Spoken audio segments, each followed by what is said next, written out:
with me. It's purposely massacring civilians. It's starving the population. It's talking about, its leaders talk about the Palestinians in the most revolting ways. They should be buried alive. They're subhuman. We should turn their capital city into a soccer field.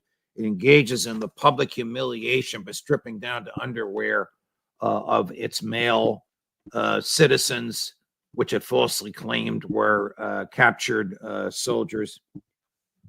Is the United States complicit in all this, Colonel? Absolutely. And by the way, I don't think that was a slip of your tongue. You actually said what probably one of them said, but Jerusalem is the capital of the state of Palestine.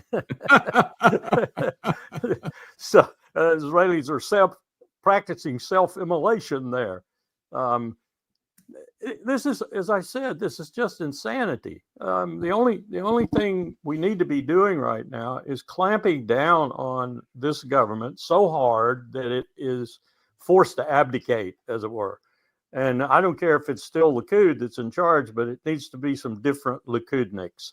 And it needs to be some Likudniks who have been given a heavy, heavy lecture by America. And that lecture needs to include, you are going to jeopardize the security of your state if you don't stop what you're doing and come back to some sort of reasonable process towards a two-state solution. You've proved you can't have a one-state solution. I loved it when Netanyahu came out and tried to explain in English, of course, because he's always speaking to an English audience, really. He tried to explain how the Arab citizens in Israel are treated well. They're not. They're fourth-class citizens at best. Ask Gideon Levy from Haaretz about that.